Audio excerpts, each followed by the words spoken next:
अगर बोलने की हिम्मत नहीं है तो आओ मैं तुमको सच्चाई सिखाता हूं कि कैसे उसको बयान किया जाता है। मेरे अजीज दोस्तों और बुजुर्गों, आप जानते हैं कि गोधरा में यहां पर भाजपा का उम्मीदवार है और भाजपा का उम्मीदवार कौन है? कौन है भाजपा का उम्मीदवार? कौन है? कौन है? जोर से बोलो। वो संस्कारी है? वो संस्कारी है? अरे उधर से भी आवाज आनी चाहिए। क्या वो संस्कारी है? वहां से भी आवाज आनी चाहिए। क्या वो संस्कारी है? अब वो कहां से गया? कौन सी पार्टी से गया? कौन सी पार्टी से गया? कौन सी पार्टी से गया? वो जो बाबा पैदल चल रहे हैं उनकी पार्टी का है ना। वो जो बाबा निकले हैं, चल रहे हैं, पैदल चल रहे हैं,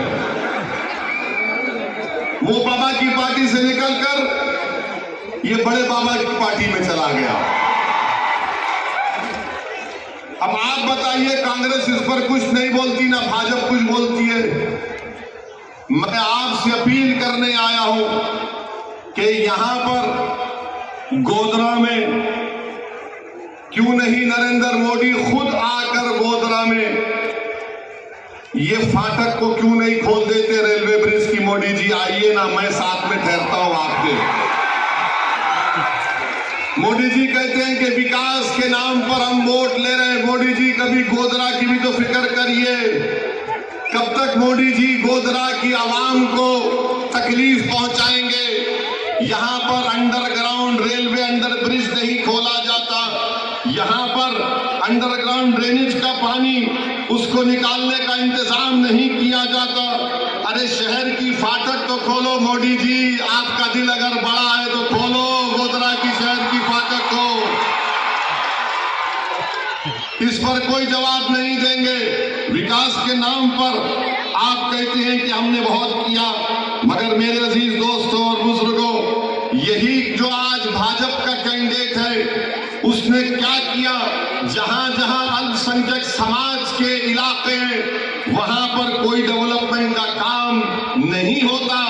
अगर होता है तो ताखीर से होता है। हाँ, मैं दोबारा आपके दरमियान में खड़े होकर इस बात का वादा कर रहा हूं कि कब्रिस्तान की रोड बनेगी इंशाअल्लाह ताला, जल्द से जल्द बनेगी।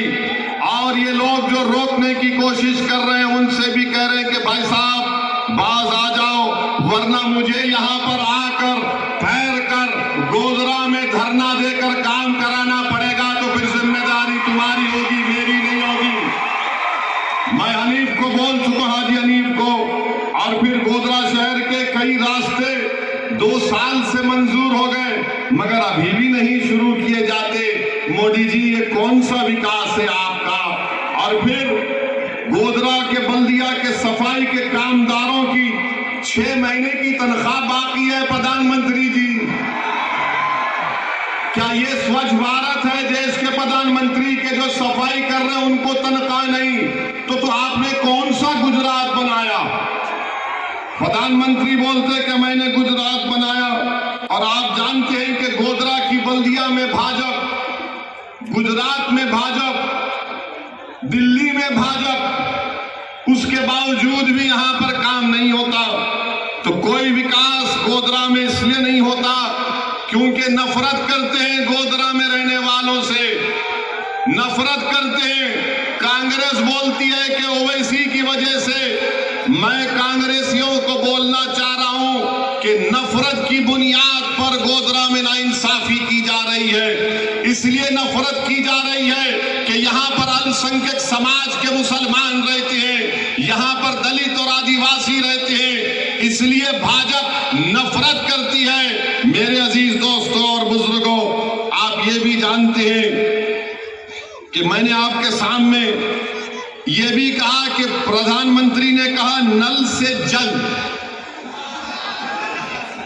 मोदी जी ने कहा नल से जल, मगर 30 साल के बाद नर्मदा नहर का फायदा हमको मैसर नहीं होता। प्रधानमंत्री को बताना पड़ेगा कि नल से जल कहां गया, वो उसका जिक्र नहीं करते। और फिर गोधरा के करीब रामपुर नामी एक गांव है, इस गांव में प्रधानमंत्री बिजली नहीं है।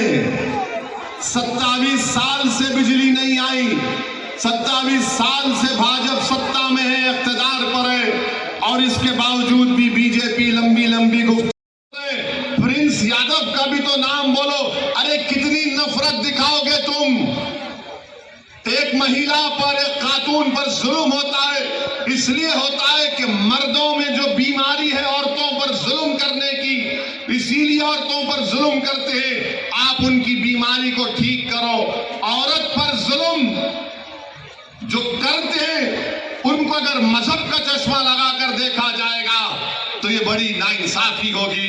तो आसाम के मुख्यमंत्री से मेरा सवाल है, गुजरात के मुख्यमंत्री से मेरा सवाल है, भारत के प्रधानमंत्री से मेरा सवाल है, बताओ बिल्किस बानो का क्या मजहब था? बिल्किस बानो को रेप करने वालों को मोदी जी आपने क्यों छोड़ा? बिल्किस बानो 6 महीने की प्रेग्नेंट थी, मोदी जी आपने उन जालिमों को क्यों छोड़ा? बिल्किस बानो की 3 साल की बेटी का कत्ल किया मां के सामने, भारत के प्रधानमंत्री बोलो तुमने क्यों छोड़ा? बिल्किस बानो के साथ उसकी मां का रेप हुआ, कत्ल किया गया, उसके परिवार के 11 लोगों की हत्या की गई, बोलो मोदी जी आपने क्यों छोड़ा? आपने इन जालिमों को क्यों छोड़ा? बोलो असम के मुख्यमंत्री, बिल्किस बानो का नाम तुम्हारी जबान पर नहीं आता। अरे सबसे बड़े इंसानियत के दुश्मनी करने वाले आप लोग हैं कि बिल्किस बानो के कातिल, बिल्किस बानो की बेटी के कातिलों को देश के प्रधानमंत्री छोड़ते हैं। मोदी जी, ये सबका साथ, सबका विकास, सबका विश्वास नहीं, ये तो धोखा है गरीबों से, ये जुल्म है भारत की महिलाओं से, ये जुल्म है उन मासूम बच्चों से जिन्होंने अपनी मां और बाप को खोया। मेरे अजीज दोस्तों और बुजुर्गों, ये सच्चाई है। क्या भाजपा बिल्किस बानो के ऊपर बोलेगी?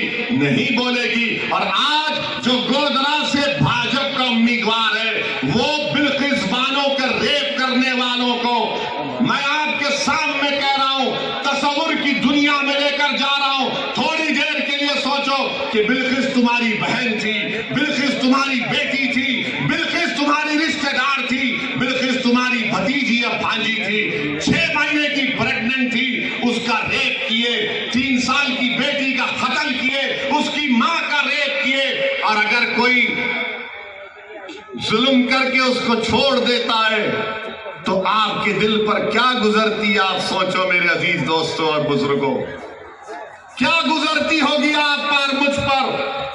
देश के प्रधानमंत्री, क्या आपको तकलीफ नहीं हुई?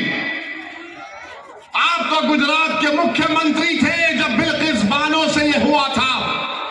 हम तो समझ रहे थे कि आप शायद बदल गए हैं, मगर आप नहीं बदले, आप वही हैं और वही रहेंगे, हम जानते हैं। मेरे अजीज दोस्तों और बुजुर्गों, आप देखते हैं कि नरोदा पाटिया में 90 से ज्यादा लोगों को कत्ल कर दिया जाता, उसमें मुलजिम को सजा होती है, वो कोर्ट से बेल लेके रिहा होता है, और वो बीजेपी के लिए इलेक्शन में काम करता है और कहता है कि मैंने 90 लोगों का कत्ल किया, मुसलमानों का, मुझे लाइफ की सजा दी गई, और आज मैं बेल से निकलकर, जेल से निकलकर मैं मोदी जी के लिए वोट का मुतालबा कर रहा हूं। वाह मोदी जी, आपकी क्या मोहब्बत है ऐसे किरदार के लोगों से, आप बताइए। और फिर सिविल कोर्ट गुजरात में अगर बनता है या कानून लाता है, अपने दिल पर हाथ रखकर गोधरा की जनता, गुजरात की जनता से कहना चाह रहा हूं कि अगर गुजरात की विधानसभा में यूनिफॉर्म सिविल कोर्ट, यकसा सिविल कोर्ट का कानून लाया जाएगा, तो क्या आप कांग्रेसियों पर भरोसा कर सकते हैं कि उसके खिलाफ बोलेंगे? क्या आप यकीन कर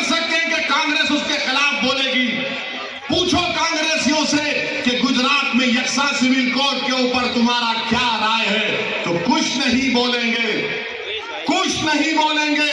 हाँ, अगर यहां से मजलिस इत्तेहादुल मुस्लिमीन का हमारा मुफ्ती हसन शब्बीर कामयाब होगा तो यक्सा सिविल कोड का कानून अगर लाया जाएगा, हमारे कानून में मदाखलत होगी, तो कम से कम एक दीवाना खड़ा होगा मुफ्ती और कहेगा कि तुम्हारे कानून को नहीं मानते।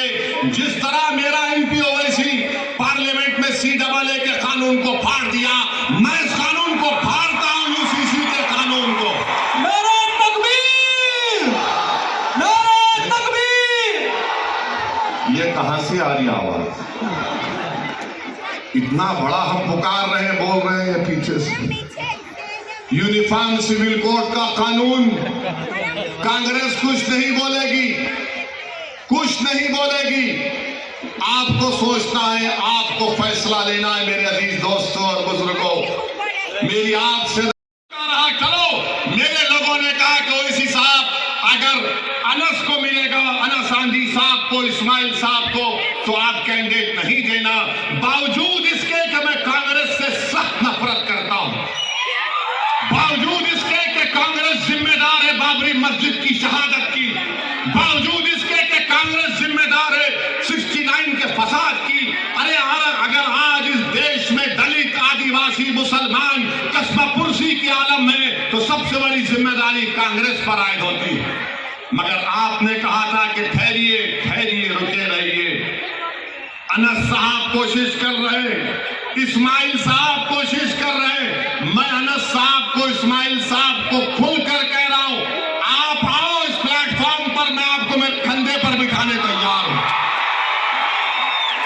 आप आइए, मैं आपके पीछे खड़े रहने को तैयार हूं। मैं भी चाहता हूं कि आप आगे बढ़े, मगर आप ऐसी पार्टी में बैठे हैं। कहां है? कहां है?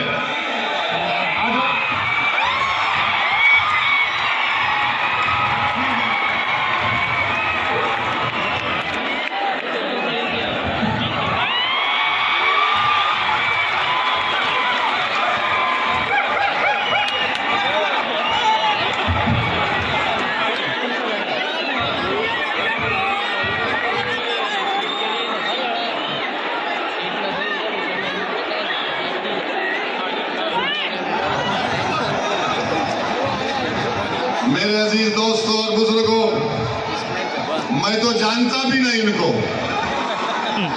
ये दिखे, मैंने आपसे कहा था कि मैं इनको उठाने को तैयार हूं।